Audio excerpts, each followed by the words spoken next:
Actualízate para ir al ritmo del mundo de hoy.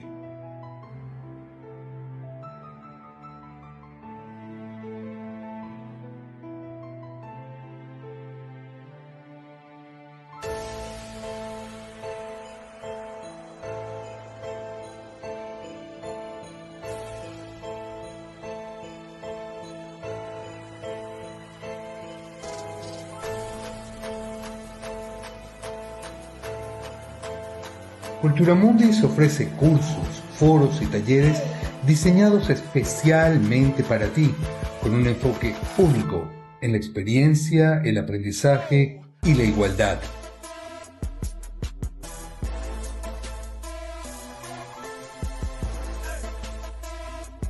En Cultura Mundis creemos que la sabiduría no tiene fecha de caducidad. Nuestra comunidad está transformando vidas y desafiando límites. Únete a nuestra comunidad y sé parte del cambio. Visítanos en www.culturamundis.com, porque aprender es vivir. Buenas noches a todos, todas. Hernán, Muy bienvenido. buenas, muy buenas noches. Muchas gracias. Encantado de estar con ustedes. Gracias por la invitación. No, por favor, estamos nosotros felices de tener a un amigo como tú aquí con nosotros. Hernán, con la humildad que lo caracteriza, antes de empezar, tras bastidores, me dice: Johnny, no vas a leer mi currículum completo. Y yo le dije: no, Hernán, no te preocupes, pero es que la verdad es que si leo el currículum completo de Hernán, se termina el programa y no vamos a poder hablar con él. ¿Verdad, Hernán? Tranquilo, yo te prometí que iba a ser cortico. Ok, arquitecto y poeta venezolano, egresado de la Simón Bolívar, fue magíster en diseño arquitectónico, doctor en arquitectura, profesor jubilado de la Universidad Central de Venezuela, actual profesor de arquitectura de la Universidad Católica Andrés Bello, ganador del Premio de Poesía Fernando Paz Castillo. Tiene 12 poemarios extraordinarios. El ensayo Ser arquitecto, argumentos para fundar una línea de investigación en arquitectura de la Editorial Académica Española. Voy rápido, Hernán.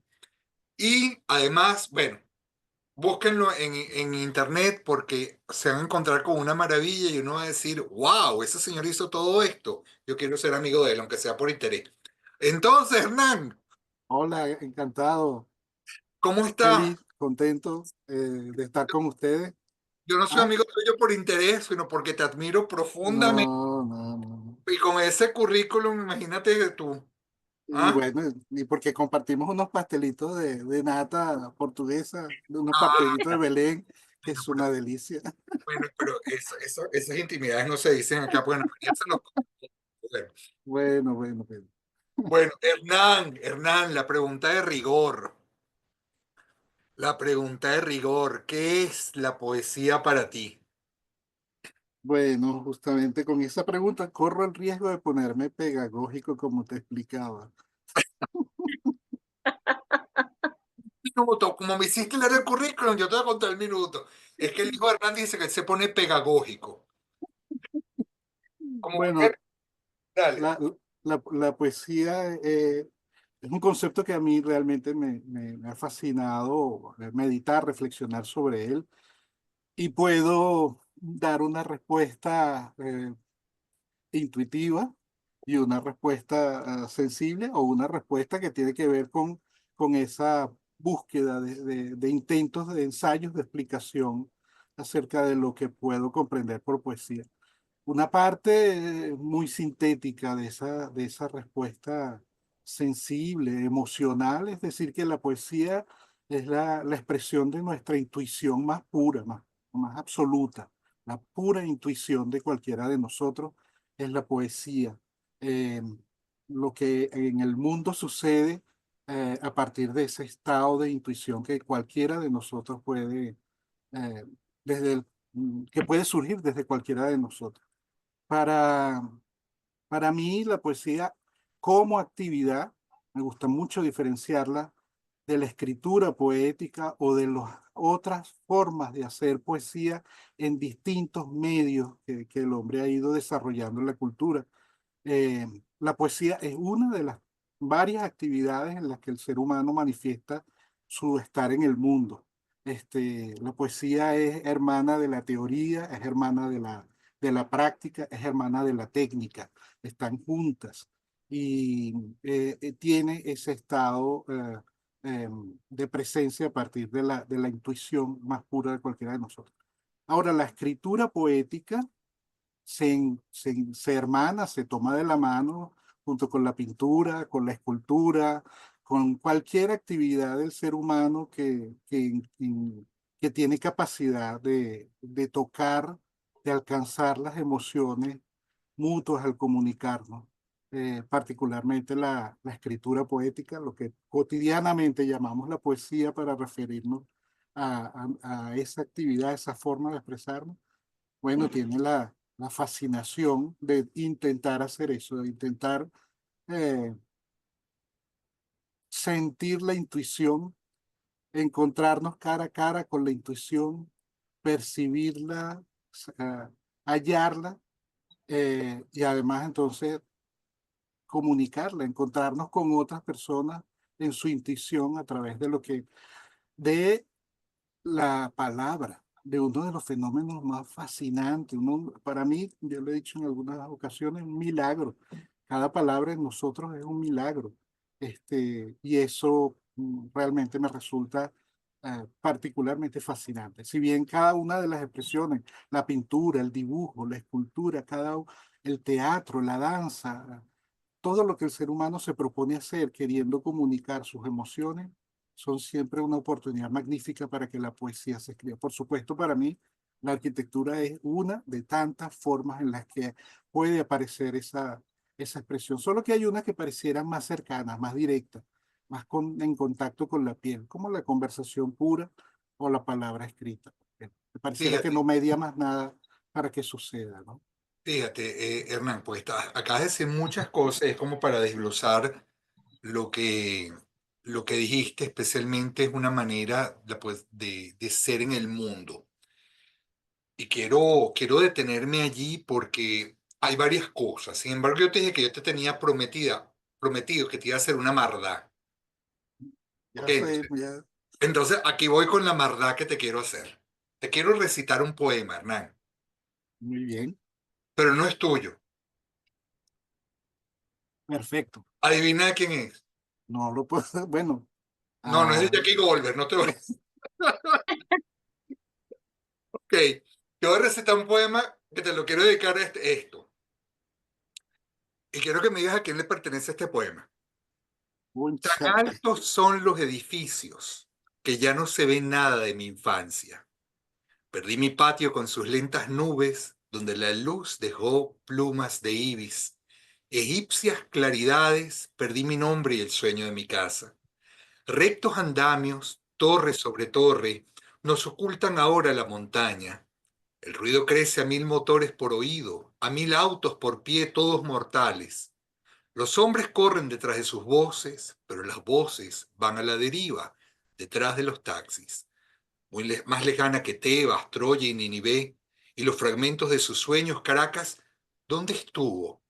Perdí mi sombra y el tacto de sus piedras, ya no se ve nada de mi infancia, puedo pasearme ahora por sus calles, a tientas, cada vez más solitario, su espacio es real, impávido, no concreto, sé, solo mi solo mi historia. historia es falsa. ¿Quién escribió eso? Eugenio Montejo, ese es el Eugenio, el poema poema. Caracas publicado en Terredad, uno de los Ajá, exacto. hermosísimos poemas, ciertamente. ¿Y por qué es tan importante ese poema para ti? A ver. Bueno, realmente con ese poema, unos amigos, particularmente Henry Vicente, y un compañero, Carlos Reina, porque la primera vez que lo escuché leído fue en la voz de un compañero de clases en la Universidad Simón Bolívar en arquitectura, Carlos Reimers. Mis saludos para él. Ellos organizaron una presentación de estas de las clases y Henry Vicente, quien me ha abierto caminos a la poesía, en principio, organizó que en esa presentación se leyera ese poema y se organizara la presentación a partir de ese poema. Yo lo escuché por primera vez en el Galpón de Arquitectura en la Universidad Simón Bolívar, quedé prendado de él, supe entonces que estaba en el libro Terredad por Henry, me explicó que estaba en ese libro. Y bueno, y ese libro fue para mí un hallazgo fascinante que se convirtió para mí en un hito tan casi absoluto en mi esfuerzo, en mis ensayos, en mis intentos por acercarme a la escritura de poesía que bueno, a veces pareciera que no hablo de otra cosa sino de los poemas de Eugenio Montejo y particularmente de ese libro que bueno, Yo te encontré quisiera, allí la belleza en su sentido más impresionante, ¿no? yo te quisiera pedir, Hernán, si tú puedes, por favor, leernos de tu libro Cantos Cardinales, tu poema Arquitectura. Muchísimas gracias por pedírmelo, sí, con mucho gusto lo voy a hacer. Arquitectura. Hechura de tierra el hombre, fue hoguera, a imagen y semejanza. Los árboles, condolidos, le cuidaron de las furias del cielo. Se alzaron paredes una noche. Aquel hombre escuchó el aullido de otro hombre. Pero aconteció que un día el hombre ofendió a los árboles. Descubrió que refugiar es separar, que todo techo es también pared, toda pared hombre, y cada hombre carne de suelo. Soñó el hombre y se fracturaron las paredes, retornaron los árboles. Tierras, cielos, horizontes, suelos, techos, paredes, el orden de nuestros miedos. Sigue, por favor. Qué bello. No, muchas gracias. Es Muchas gracias bellísimo. por pedírmelo y bueno. Aquí tú tienes, la poesía sobrevive en esta ciudad, equilibrio de frágil arquitectura, y a mí me impacta, tú antes dijiste, una forma de estar en el mundo, el concepto de Dasein, de los existencialistas, de ser en el mundo, de vivir el mundo en una totalidad, en una plenitud. Y yo te quiero decir que yo nunca, nunca, y créeme que yo he leído mucha, me ufano de leer mucha poesía, todos los días procuro leer poesía, y nunca he leído un poeta que como tú atrape el ser en el mundo del sujeto contemporáneo inmerso en una frágil arquitectura. Tú tienes la poesía del arquitecto y eres arquitecto en la poesía. Y me impresiona, por ejemplo, cuando tú escribes de soslayo a través de hojas entreabiertas, reconocemos nuestra ignorancia, nos aterramos de ella, sobre todo si su rostro nos enfrenta sin compasión ni esperanza. En un delgadísimo umbral nos detenemos, intentamos respirar. O este poema largo, bellísimo, La poesía sobrevive en esta ciudad. Yo quiero que tú nos cuentes un poco, que nos leas de tu poesía. Ser arquitecto, ¿cómo contribuye a ser poeta? Y ser poeta, ¿cómo llena tu poesía? Perdón, tu arquitectura, tus diseños, tu labor docente o tu labor diseñando, conceptualizando el espacio. Y te agradezco mucho cada una de tus palabras y sobre todo la amable mirada con la que te acercas a leer y a buscar esa relación. Ciertamente está allí. Eh, una parte de mí podría decir que es inevitable porque, bueno, el árbol que nace torcido se va haciendo y se va adaptando a las fuerzas que el viento le impone y a las circunstancias que el suelo le permite desarrollar para que sus raíces profundicen, ¿no? Eh, Me formé como arquitecto porque, en primer lugar, amaba dibujar, una de las cosas que más adoraba en mi vida. Y con el tiempo, dibujar se fue quedando en el camino y el escribir se fue haciendo cada vez más presente. Para mí escribir es una forma de dibujar permanentemente, ¿no? Y cuando logro recuperar momentos de dibujo, entonces siento que estoy escribiendo de otra manera. Entonces, como ves, siempre estoy pensando algo que le escuché decir una vez al profesor Enrique González Ordoy Goiti, que todo tiene que ver con todo, que permanentemente es un asunto de que nosotros desarrollemos nuestro deseo de querer hallar esas relaciones, esas conexiones entre las cosas.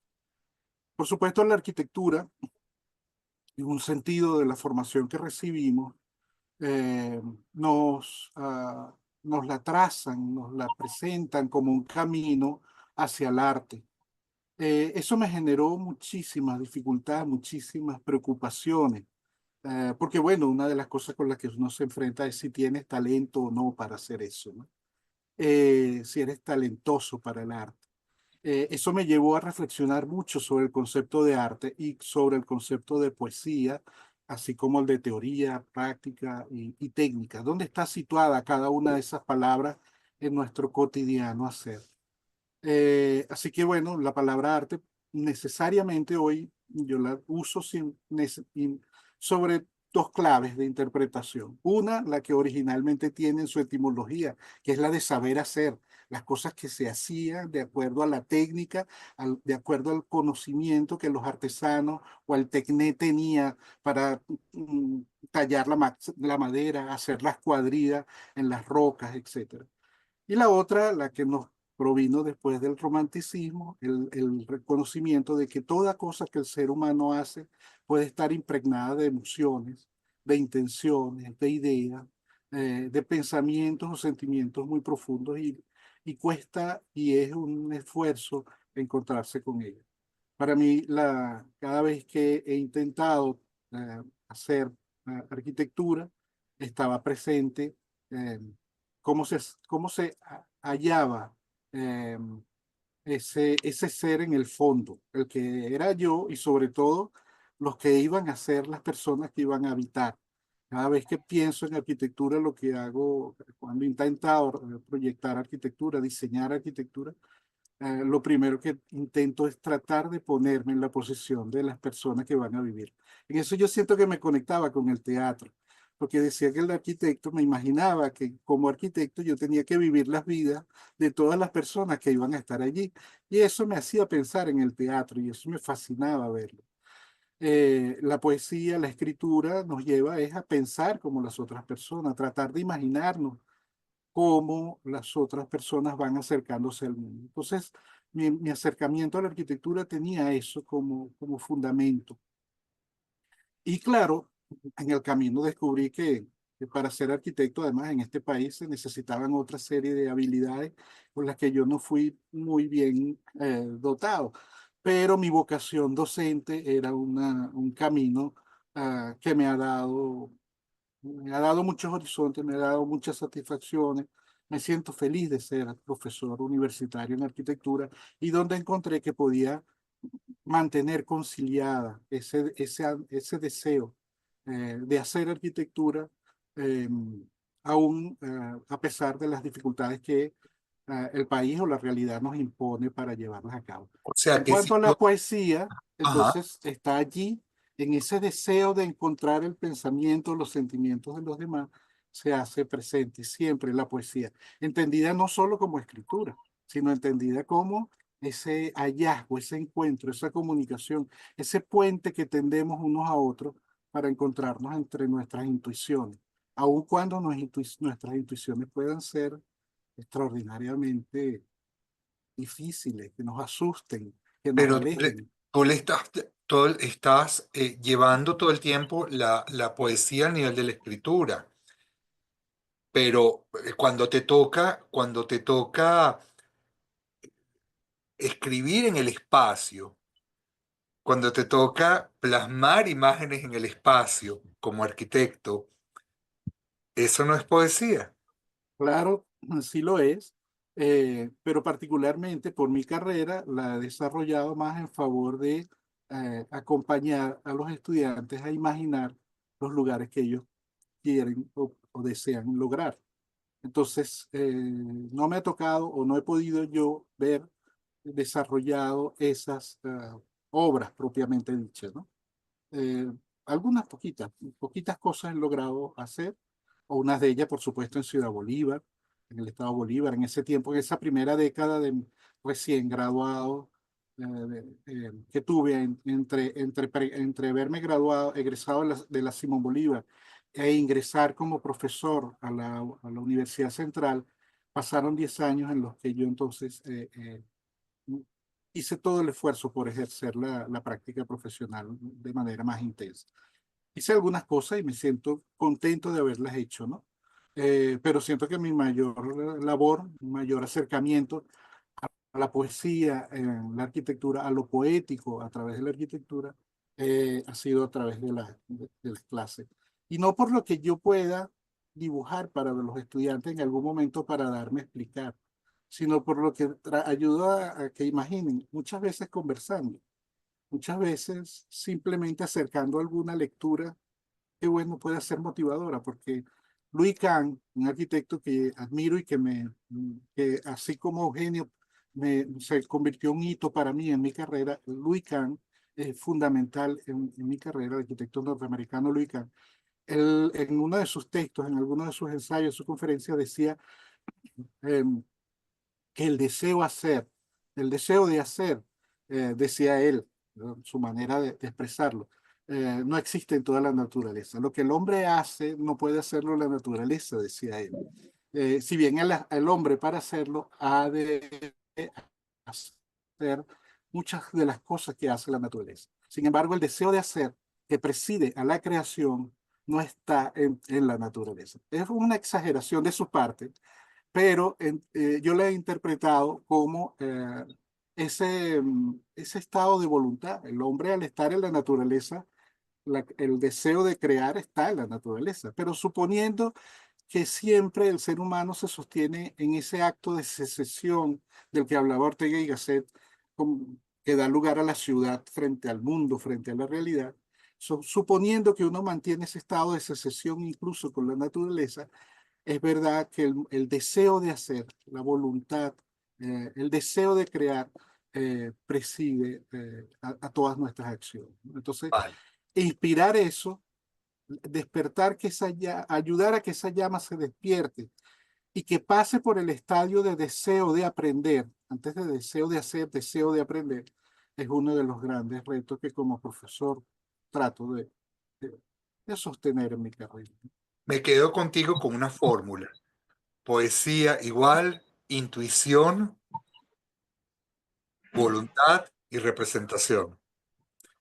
Bueno, le voy a dar la palabra a nuestro corresponsal en el extranjero, el doctor Edgar Vidaurre, que fíjate la camiseta que tiene con un delfín, ¿ok? Muy bien. El fondo. Maestro Oye, Vidal, gracias, gracias. le paso la palabra.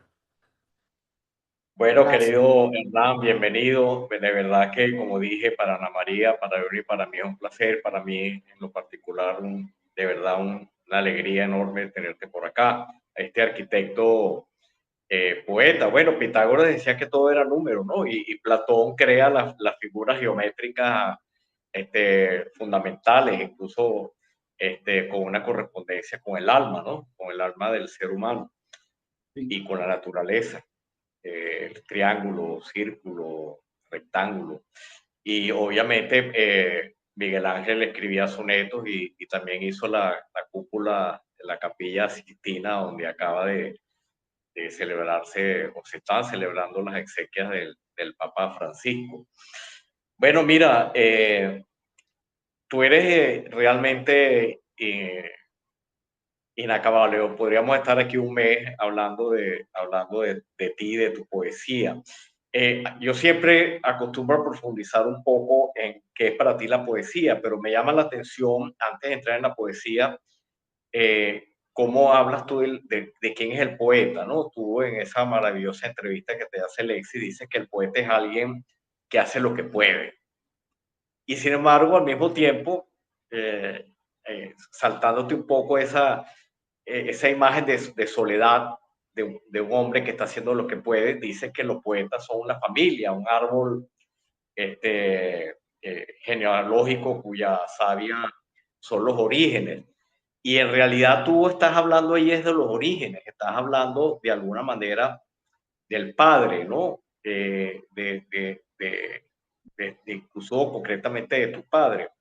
Y quería tocar un poco eso porque tú hablas en ese maravilloso poemario que habla de la sombra y de la contrasombra y hablas de tu padre, un poco de que hay un duelo tremendo, ¿no? Que ha sido, incluso hablas que cuando tratas de escribir de tus dos padres, de tu padre y de tu madre, ha sido una inmensa dificultad y que de alguna manera hay una especie de duelo que en el caso de tu padre es irresoluto, ya que como Ulises en su Odisea, en su regreso a lo femenino, tu regreso a tu madre, tú hablas y dices que ha sido un regreso de redención y de perdón.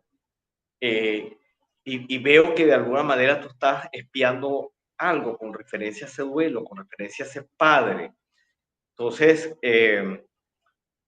y además me llama la atención que esto lo estemos hablando en el momento en que dentro de la religión cristiana el Hijo ha resucitado y sin embargo el Santo Padre acaba de morir, ¿no? Entonces, es como una especie de sincronía junguiana lo que está pasando. Entonces, dentro de esas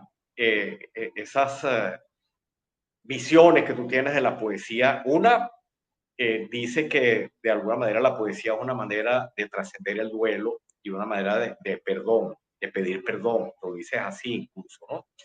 También dices que el poema es una sed por decir, y que el oficio, el tallar, el pulir esa sed, es lo que da el oficio. Por otro lado, tú dices que tú no eres lo que dices, sino el origen a cuesta, o sea que el peso del padre es tremendo. Y por otro lado, me conmovió mucho, porque es algo que me pasó a mí también, el hecho de entender o de revocar ese duelo en el momento de ver a tu hijo, en el momento de que tú mismo te conviertes en padre, ¿no? Entonces te pregunto, ¿es la poesía una manera de pedir perdón? ¿Es una sed por decir? Es pensamiento, porque tú también distingues, dice que el arte es creación, que la poesía es pensamiento. O voy a citar algo muy bello que tú dices, la poesía es el nombre que le damos al profundo lago de nuestras intuiciones, un lago de pensamientos ocultos, dormidos, incrustados en la última pared de la caverna en la que somos. Muchísimas gracias, Edgar, por tu aproximación y por el cruce de miradas que haces sobre distintos momentos eh, de las oportunidades que he tenido para expresarme. Eh, Hay un verso que me viene, que creo que es oportuno en este momento, que cuando lo leí me fascinó, de Walt Whitman, que dice: me contradigo, sí, me contradigo, contengo multitudes.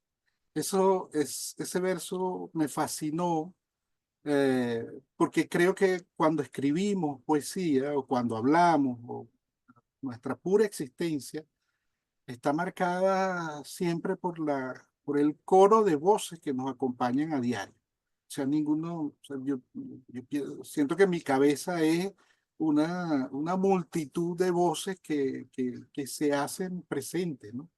En parte, por cierto, ese libro que escribí que se llama Respira, ¿quién en el umbral? Fue un intento de darle forma escrita a esas sensaciones, a que estaban en la canción, en esa canción eh, eh, de Pink Floyd, que dice, bueno, hay alguien en mi Ajá. cabeza, pero no soy yo. Esas imágenes me resultaron fascinantes.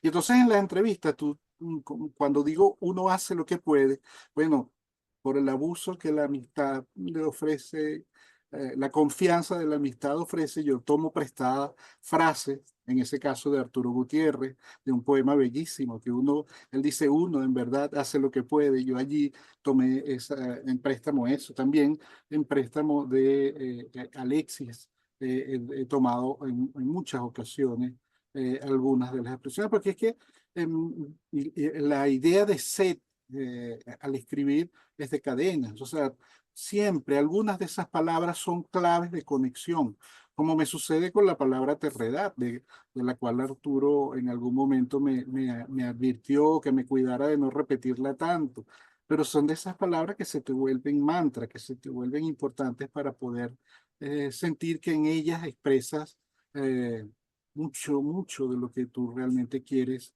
eh, lograr comunicar y mucho más lograr comprender. Entonces, em, me decía Edgar que hacia dónde podía eh, em, dirigir la poesía desde esa condición del duelo, ¿no? Es verdad, y bueno, cuando escribía Contra Sombra Padre, evidentemente logré con ese libro sanar, creo yo, el duelo que significó la pérdida de mi padre, pérdida física de mi padre. Sobre todo porque, bueno, eh, tuvimos una relación conflictiva siempre, ¿no? Y era inevitable. Mi padre fue un hombre que sufrió mucha violencia en su vida. Este, y en él la violencia se expresó en forma de ira, una ira permanente, una ira que se convertía como estos monstruos que en la mitología tuvo que atravesar Odiseo en un momento en esa boca hacia el Mar Negro, Silis y Caribdis. Ahorita se me fue el nombre exacto de esas dos grandes monstruos, ¿no? Entonces él siento que tuvo que enfrentar situaciones como esa. En mi caso, las dificultades se convirtieron en miedo, un miedo perenne, un miedo con el cual vivir. Y entre una y la otra, si uno no logra conversar, si uno no logra encontrarse en el otro a través de lo que se dice, el perdón se le hace muy difícil aparecer. Eh, es importantísimo. Creo que lo más importante que la religión católica me dio a mí es la idea de perdón. Esa expresión en el Padre Nuestro en la que uno le pide al Padre. Yo fui formado en el catolicismo y aunque he sido un católico muy díscolo, muy perdido, de pocos rituales, yo siento que mi fe está allí, es fuerte. Y esa expresión de perdona nuestras ofensas, así como también nosotros perdonamos lo que nos ofenden, el Padre Nuestro, me parece que es un momento clave en esa oración, porque justamente es una guía en la vida, ¿no?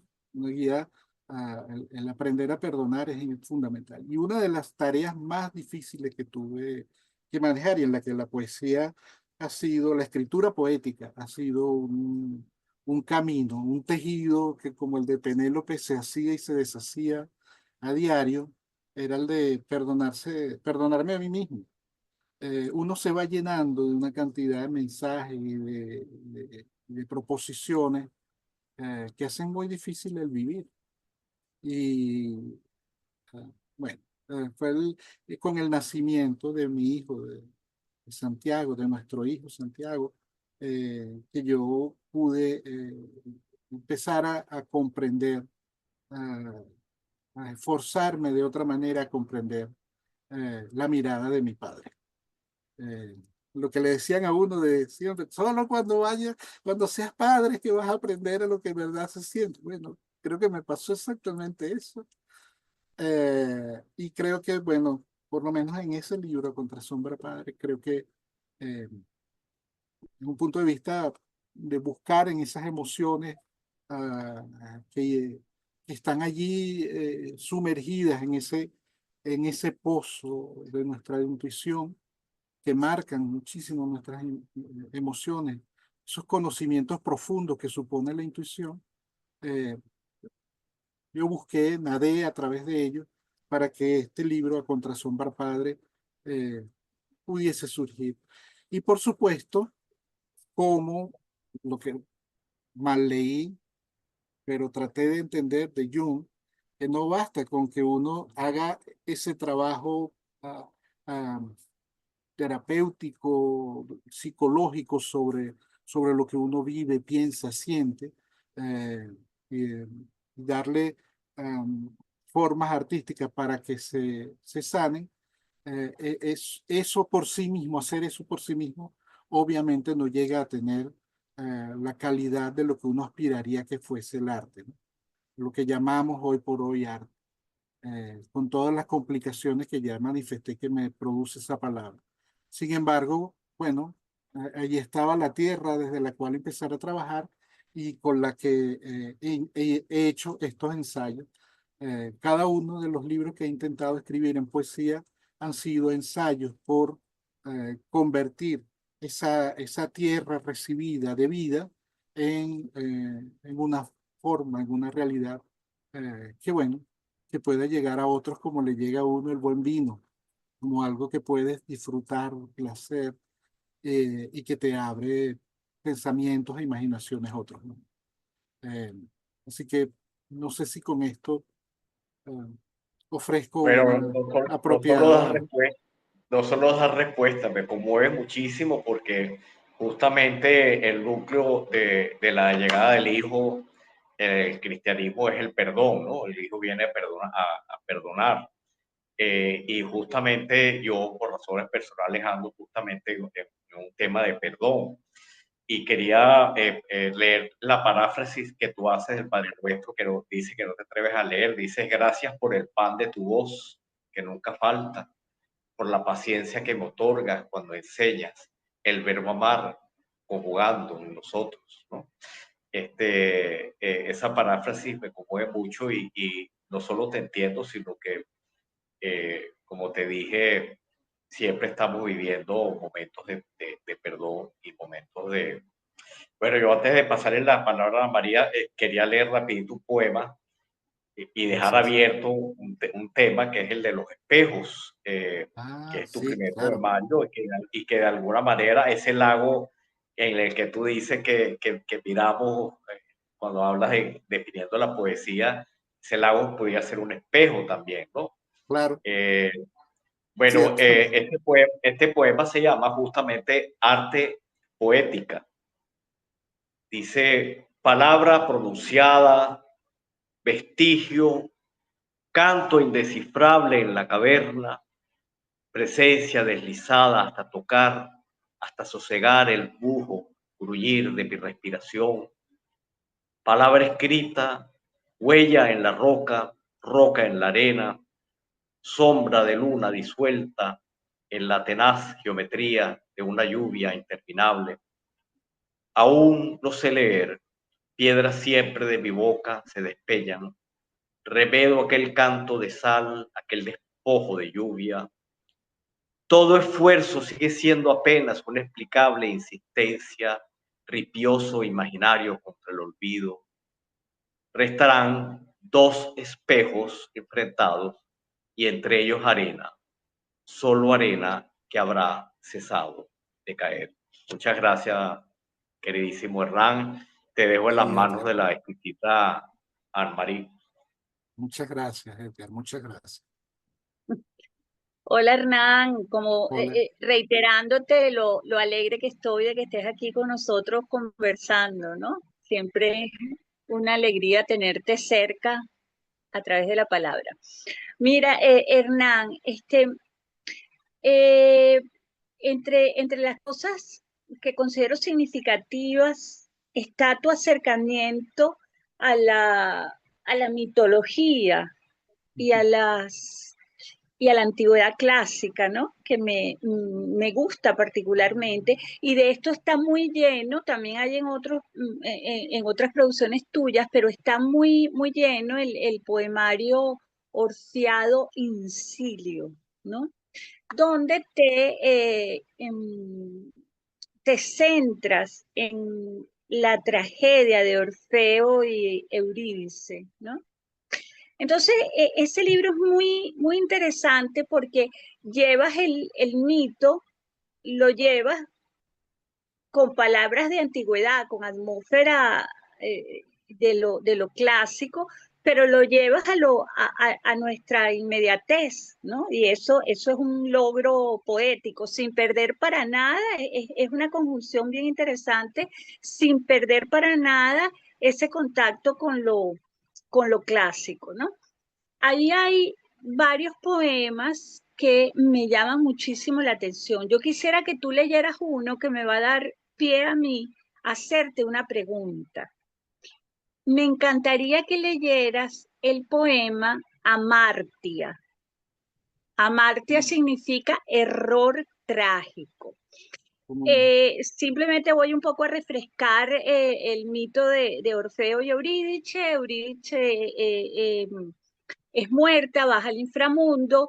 Orfeo le dan la gracia de ir al inframundo a buscarla después de muchas intermediaciones burocráticas de los dioses. Logran que, logran que Hades la suelte, pero le dicen no debes voltear. Y él va saliendo con Eurídice y él voltea. Esto es importante refrescar el mito, ¿no? Él voltea, la ve y la pierde para siempre, ¿no? Y bueno, ahí los que estén interesados que continúen la saga del pobre Orfeo. Bueno, entonces en ese sentido quiero que leas ese poema que me parece extraordinario que se llama Amartya, error trágico. Muchas gracias, Ana María.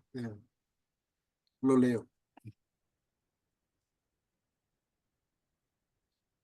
En la boca de la caverna deseaba proteger sus ojos. Volteó por instinto. Pulverulenta albura cayó en sus retinas.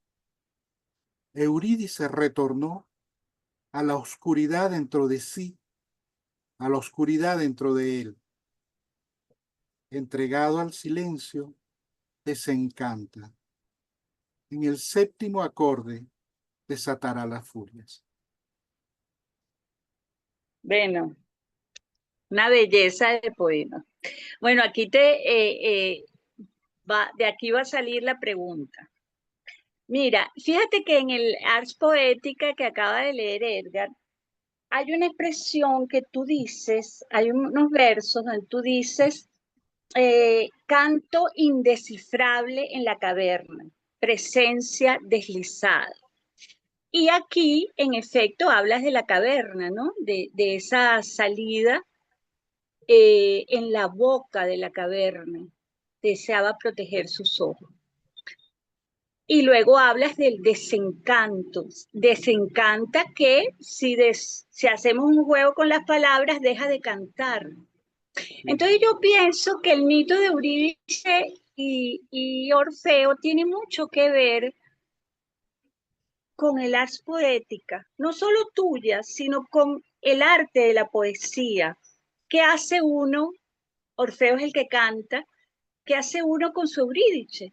Entonces, partiendo del error trágico, el error trágico es aquel error que hace que el héroe desencadene una serie de sucesos funestos que lo llevan de la felicidad a la derrota total, ¿no? Me interesa mucho el tema, Amartya, ¿no? O sea, empiezas afortunado y por un error trágico a veces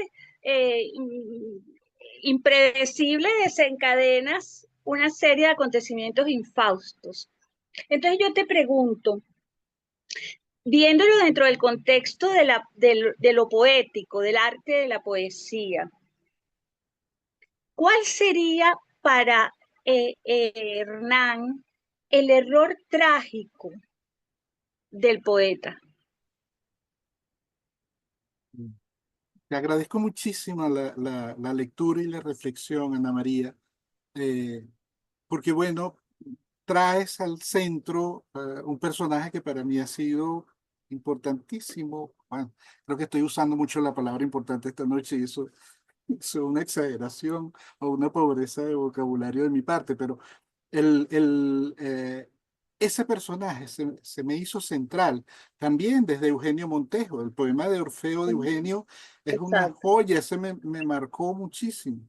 Este, y claro, Eugenio no solamente escribió un poema Orfeo, sino que además escribió Orfeo revisitado, que es donde entonces convierte el nombre de Orfeo en un verbo, orfear, del cual entonces tomo pie forzado para desarrollar el libro, ¿no? Como Lo excusa, conjugas.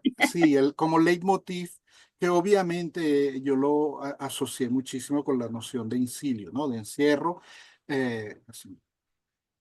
Tocas también el tema de la caverna, que para mí se volvió un símbolo impresionante desde muchos puntos de vista, ¿no?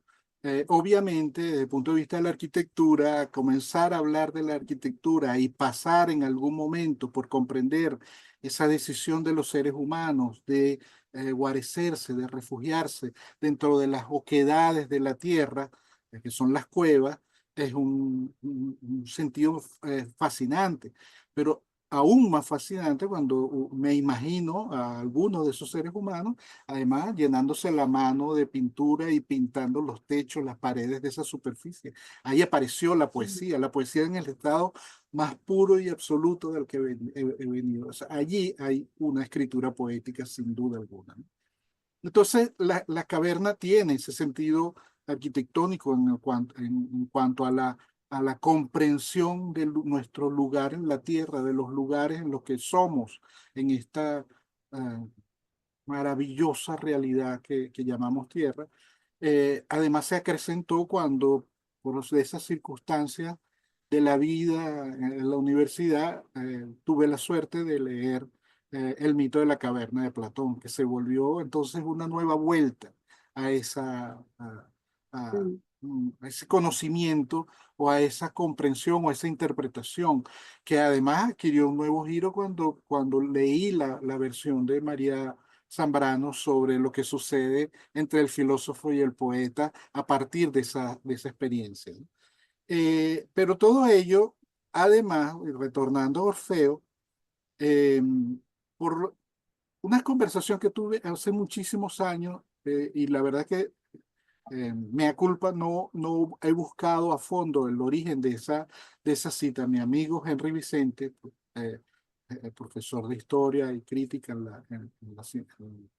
la Simón Bolívar, en la Central y en la Católica, en alguna ocasión, hace muchos años, él me hizo caer en cuenta que en el mito de Orfeo, no sé a quién había leído él o a quién él estaba citando, eh, eh, había una interpretación en la que Eurídice era la poesía, que Orfeo, como cantante, como creador, Exacto. aspiraba que la poesía o que la belleza le siguiera, le alcanzara. Entonces, esa Mm. imagen, esa interpretación me marcó muchísimo también y eh, no dejé nunca de pensar que eso es algo a lo que uno se enfrenta permanentemente en todo acto creador.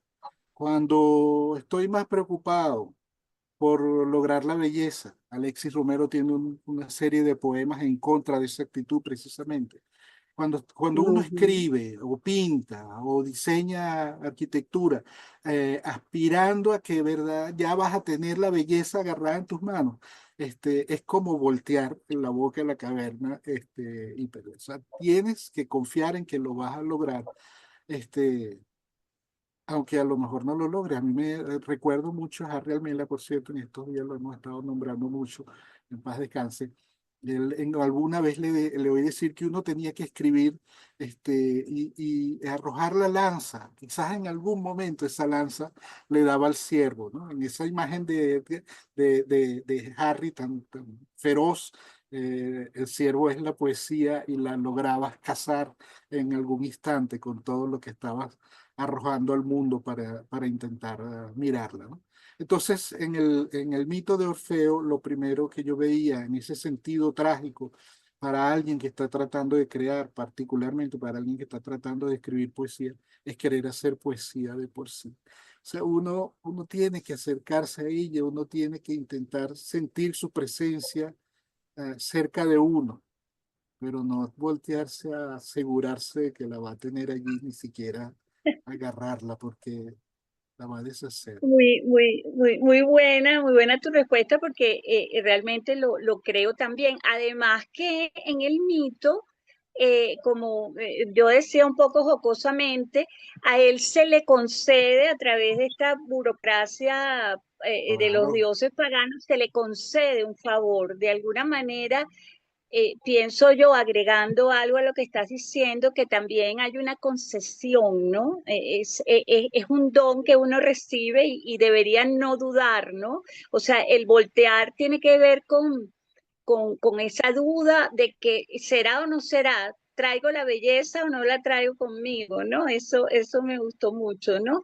Eh, y el tema de la caverna, bueno, es un tema también arquetipal y fundacional del hombre, eso que dijiste de esas manos como poesía, ¿no? Como la huella que deja el hombre. Si tú pudieras y quisieras, yo te lo suplicara, leer otro poema del Orfeado Incilio, alguno que te guste, que quieras comentar, que te parezca.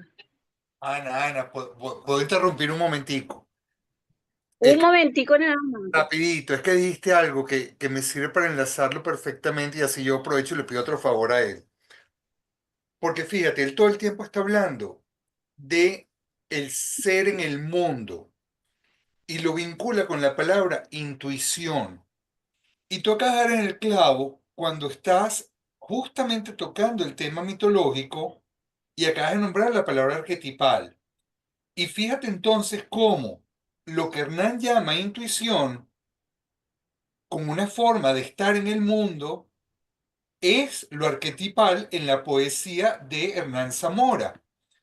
Y yo te quiero pedir que después de que complazcas a Ana María, porque ladies first, ¿ok? Y por ahí tienes una lady que si no te va a pegar si no le hace caso a Ana María. Yo te quiero pedir que de 39 grados de cielo en la Tierra leas Sísifo en Caracas. claro. Muchas gracias, lo voy a hacer. Estás abusando, estás abusando. Te tenemos acosado, Hernán, te tenemos acosado. No, yo le voy a pedir otro también. Bueno, muchas gracias. Señores, búsquense sus sillitas de extensión. Miren, Ana María, de tu petición, eh, en- justamente la intuición actúa. En el momento que lo pediste, pienso que me encantaría poder leer este de Orfeado Incilio, el último poema, el de Heredero de Queloné, que toca Ese es maravilloso. Ajá, toca, por una parte, la imagen de la tortuga, para mí, criollamente hablando, el morrocoy, exacto. este, eh, tiene que ver con esos asuntos psicológicos en los que uno se sumerge en algún momento sobre cómo te vas representando. El mito de la tortuga vinculado con la creación de la lira por parte de Apolo, que es el instrumento Mm. de Orfeo. Y finalmente el samán de estos campos de Eugenio Montejo, con el que él cierra su libro de Terredad. Entonces, en este poema yo intenté hacer una síntesis de esa. Bueno, no fue que me lo propuse hacer, sino que bueno, como todo trabajo creativo fue surgiendo progresivamente, ¿no? Un momento en el que caes en cuenta de lo que estás haciendo, entonces tratas de pulirlo y el trabajo de la pulitura es el trabajo del artesano propiamente. Bueno, Mm. más allá de toda esa explicación, perdón, voy a leer el poema. Heredero de Queloné. Mm. Dormita un morrocoy en uno de estos campos. El sol se recrea sobre todas sus cosas.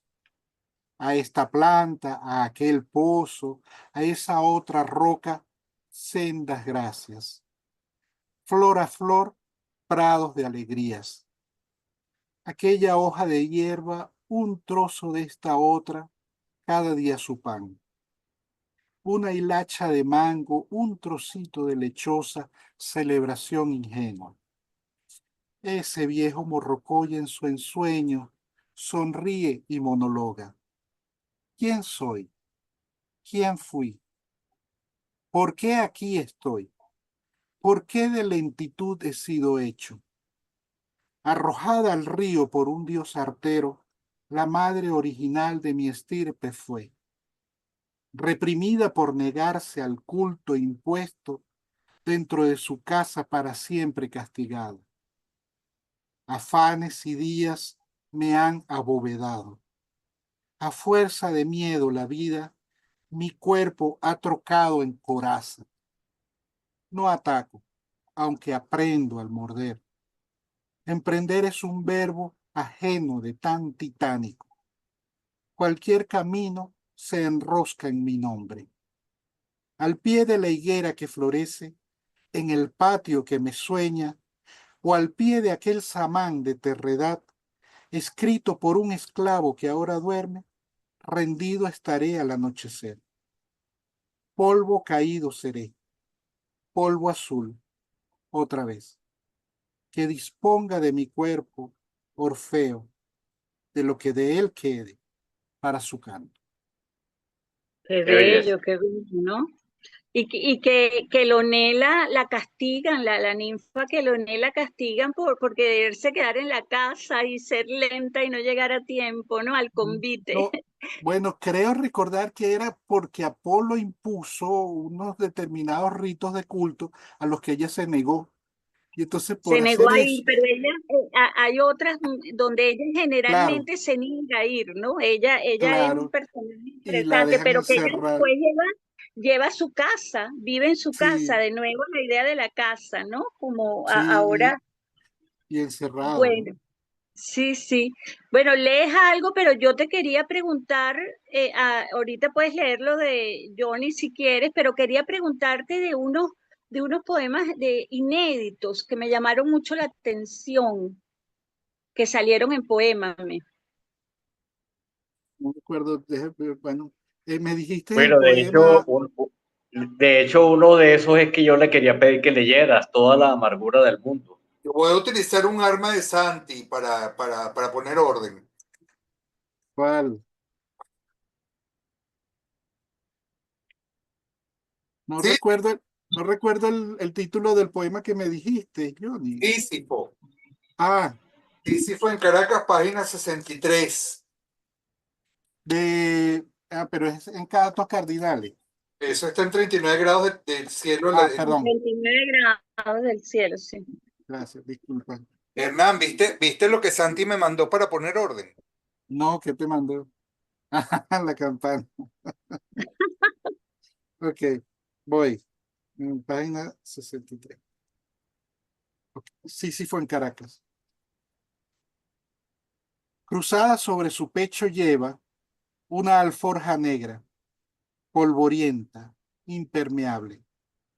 Transporta en ella libros que con insuficiencia lee, cartas que no responderá, fluorescentes rotuladores para iluminar lo creído, finas plumas para precisar con indeleble afán lo que a ratos imagina, un escalímetro, la vara que intercambia su medir, lápices con los que dibujaría lo borrable, portaminas para escribir hilando, creyones, trozos palpables de recuerdos, clips, grapas, ligas, artilugios con los que se obstina en unir lo que separado ha de permanecer, sacapuntas, su mal hábito, llaves que no corresponden a puerta alguna, un encendedor aunque no fuma, una libreta que le disgusta y en la que desordena el vaivén de días, furias, atisbos, rayas, tachaduras, desilusiones. En un compartimiento de ese apéndice, su altar, un cuaderno de hojas muy blancas, albura ante la cual se inclina y avergüenza. A veces cree libres sus manos, obligado durante su urbano trashumar incesante, piensa, ¿cuándo habré de transmutar esta oscuridad que me atraviesa? ¿Cuándo utilizaré estos ingenios que contengo, dados a mí para cumplir cuál tarea y por qué? ¿Cuándo de ellos proyectaré? ¿Cuándo y cómo, si esta ciudad es una negación circular, perenne? ¿Cuándo ya no seré la impertinencia de un pasado imaginándose a sí mismo siempre aquí? ¿Cuándo podré liberarme de sentir, saber que de algo soy culpable, aunque no lo recuerdo? Eso es Tremendo. un hombre que ha hecho una síntesis de las pasiones de su vida. Así es. Mira, ahora mi petición, Hernán, que tiene que ver con los espejos, un poco para cerrar ese tema de los espejos que no se tocó a profundidad hoy, ¿no? Como ese lago de pensamientos ocultos, esa mirada que tú le das a la poesía, ¿no? Y bueno, Jesús además decía que los ojos eran los espejos del alma. Entonces, hay uno de los poemas inéditos tuyos que se llama Toda la amargura del mundo. No sé si lo tienes a la mano. No recuerdo el libro. Ese Este, es el tuyo, No, Ana. Yes. inéditos. Si no lo Hernán, tienes, lo puedo leer yo. No, bueno, está en un libro inédito o una selección inédita que se llama Devaneos y salió en la revista virtual Poémame. sí, no me acuerdo. Bueno, yo lo Ahorita, leo, yo lo léelo leo. con mucho gusto, Tiene Edgar, que ver tranquilo. con los espejos. Además, hay una incógnita ahí, porque al final creo que incluso no vale la pena aclarar quién es ella, aunque hay un nombre ahí que ya lo vamos a ver.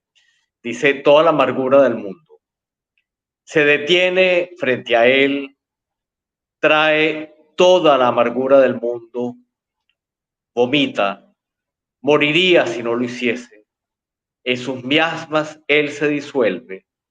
Apolo, niño, se acerca, la abraza, ella se vuelve silencio, la besa, hechos luz se alejan, huirán hacia el sueño donde él no los refleja. Eso es un enigma, es casi el enigma del efigie, ese poema. Sí, no recuerdo, creo que sí lo publiqué, pero no recuerdo ahorita en qué libro está. Ana, Muchas gracias por la lectura. ¿y cuál es el que tú decías de los inéditos, Ana? Yo quería leer de los inéditos, ya que no, quería que lo leyera, pero no, a lo mejor tampoco lo va a encontrar. Uno que curiosamente me parece que va con algo que él dijo al comienzo, cuando tú le preguntaste por la poesía, que Hernán dijo cada palabra es un milagro. Y yo considero que aquí en este poema, un poema sencillísimo, cada palabra es un milagro. El poema se llama Saludos. Dice, contrario a la amargura, la alegría se detuvo un rato sobre mi mesa, plegada blanca, vuelta a garabatos, besos y saludos. Un hallazgo desde entonces me tiene tonto de tan dichoso. Descubrí que para pronunciar su nombre, mis labios deben sonreír. Qué belleza. Gracias, Ana Y María. quería Gracias. que me comentaras algo en relación a este, es un poemario inédito, ¿qué tienes que decirnos de ese proyecto? De No, Baneo. es que no, creo que a lo mejor fue una publicación, no sé dónde lo encontraste.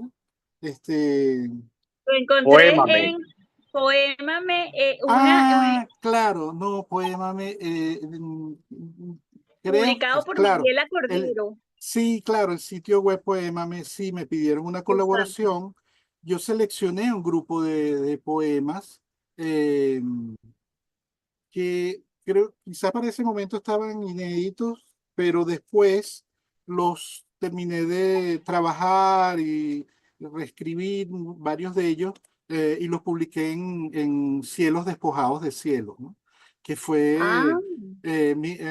lo que pasa es que este libro prácticamente no ha circulado aquí en Venezuela porque lo publiqué a través de Amazon y no ha sucedido. Es un libro en el que hice un esfuerzo por escribir poesía amorosa, por todos los trocitos de poesía amorosa que se iban quedando sueltos en el camino. Poesía amorosa que por supuesto abarca todas las formas, o es un ensayo de ello. Entonces lo intenté recopilar aquí, sabiendo que, como dice Juan Cobo, que es uno de los epígrafes con los que arranca el libro, es tan deleznable toda poesía amorosa, tan llena de ripios que no puedo dejar de escribirla. Entonces, el bueno, libro, también, Hernán, en la poesía amorosa también puede haber errores trágicos. Hay que claro, cuidar. claro que sí. Entonces, Hernán, bueno, este Hernán, libro, ese ese proyecto se... es un tema álgido entre Ana María y yo.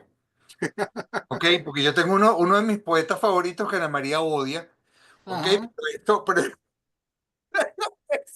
eso es un tema que lo hablamos luego con unos pastelitos de claro, nata, ¿viste? claro, claro, Mira, claro. ¿verdad? Pero si tienes algunos inéditos más por ahí, mi pequeña, humilde y artesanalita editorial está permanentemente Bueno. abierta para ti, ¿ah? Por favor. Muchas gracias, muy amable, Edgar. Sí, no, yo como proyecto tengo dos o tres proyectos que están en mesa, pero creo que van a tomar un tiempo todavía, por lo menos no hasta final del año que viene. Pero yo siempre he tratado de escribir pensando, poniéndome algunas metas, ¿no? Lo que más me fascina de la escritura poética para mí como hechura es que nadie está esperando que la haga. Y eso me ha producido una liberación, una felicidad, que es muy contrario a la arquitectura, a todas las otras cosas que uno hace en la vida para ganarse la vida, esa expresión tan horrorosa con la que a diario tenemos que Bueno, lidiar, mira, ¿no? ya tenemos que irnos montando en la despedida, pero ya que estás con los poemas amorosos, yo quiero ponerme modo ola. Ok, yo quiero que nos lea, yo quiero que nos lea alguno que le hayas dedicado a Jackie. Bueno, Eso, imagínate, a Jackie le he Ah, dedicado muchos, bueno, porque sí, sí, ciertamente, eh, escribir el amor tiene muchas posibilidades y dificultades y por supuesto, bueno, eh, mira, me gustaría mm, del libro Cielos Despojados de Cielos, que es entonces este libro en el que hago esa reescritura. Eh, permíteme escribir, permíteme leer el poema titulado Cielo, justamente. Eh, eh, por supuesto, haciendo honor a la advertencia de Juan Cobo Borja sobre los ripios, a uno cuando escribe poesía, una de las grandes advertencias que le hacen es que evite una serie de palabras que deberían ser prohibidas en la escritura poética a Jackie, seria, deja de popularizar que tanto sea. a Jackie. A ver, Entonces la palabra, lo titulé Cielo como un acto de rebeldía que ojalá no me haya quedado mal. Cielo, te escribo, esposa, ruego por tus ojos hoy tristes. Contigo quiero irme hacia otro día, al día en que no agobien cuentas macabras, al que no socaven diatribas condominiales, al día en el que abusos castrenses no te asusten, ni la corrosiva maldad de medios oficiales, al día en que la falta de agua no ahogue, al que otra ida de luz no te apague, al día en el que ganar dinero no martirice, ni el miedo a contagiarnos corona rabia nos separe. Vámonos hacia otro día. Viajemos a Praga, a Oslo, a Copenhague, a Reykjavik o París. Paseemos por Castilla-La Mancha, Castilla-León, de Murcia a Galicia, de Andalucía a Cataluña, pasando, claro, de etapas por Madrid. Vámonos a donde sea que encontremos más ganas de vivir. Quiero contigo, esposa, irnos de esta vitrinita de inframundo, un día a la vez, incluso durante el 567, cuando escribo para disolver muros, barrotes de esta cárcel cuarentena que nunca jamás podrá encerrarnos, porque escribiendo viajamos y desde el desayuno a aeropuerto cada día, conversando, nos vamos, amamos. Ve, cielo, aquí en el patio de mi pecho aún hay un trocito de azul escrito para ti. Oh, pero Wow. qué hermoso, wow, Nuestro desayuno aeropuerto, qué qué maravilla. belleza. ¿Te das cuenta? Broche de oro.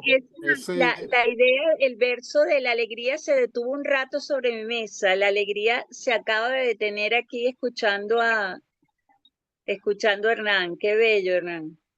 Bueno, Hernán, Muchas gracias.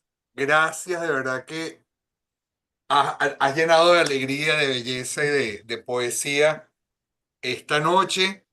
Te estamos profundamente agradecidos por haber estado con nosotros en Poetizando. Les dejo a Ana María y al maestro Vidaurre la despedida. Bueno, yo me despido rápido para que Ana María lea los chats. Muchas gracias. No, Bueno, gracias a ti, Hernán, querido. creo que aquí estuvimos absortos escuchando a Hernán. Coromoto Renault dice saludos a todos, qué grato escuchar a Hernán, cálido y cercano. Coincido con esa descripción de Hernán. Muchas gracias, Coromoto. Muy amable. Nuestro corresponsal en Chile, Roger Ramírez, dice qué buena tertulia entre Caracas y mitología. Gracias. Bueno, yo estoy Gracias. enormemente agradecida de verdad de que estuvieses con nosotros esta noche de Pascua, que se ha convertido en una Pascua después de escucharte. Eso hasta poemas de amor, eso es una maravilla. Y bueno, creo que nunca caes en el horror trágico. Hernán, Gracias. y Muchas esta es noche gracias. de Pascua, pero también es noche de Mimona, ¿ok? ¿Qué es eso? La Mimona es la última noche de la Pascua, de Pesaj. Imagínate, Religión no hebrea. sabía. Hoy hay que comer dulces y festejar y tener mucha alegría. Acuérdate que Lo la que más me Semana Santa gusta. y el Pesaj van uno encima del otro. Sí, señor. La alegría se detuvo un rato sobre mi mesa. Exacto. Entonces, para celebrar la Mimona, estás invitado a una tanda de pastelitos de nata. Muchas gracias. Pastelitos de Está él solo Belén. invitando, yo quiero también pastelitos, ¿qué pasa? Bueno, tenemos que organizar una. Muchas Bueno, Bueno, a mí me gracias. excluyeron. no, también, están invitados entonces para la próxima semana con Flavia, Flavia Pecci Sí, Feltri, la gran Flavia, sí, la gran claro. Flavia.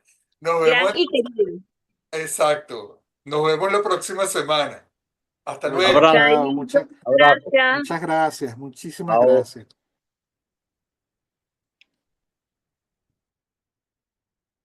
Gracias, Johnny. Muy Chao. amable. Estuvo muy bonito. Gracias.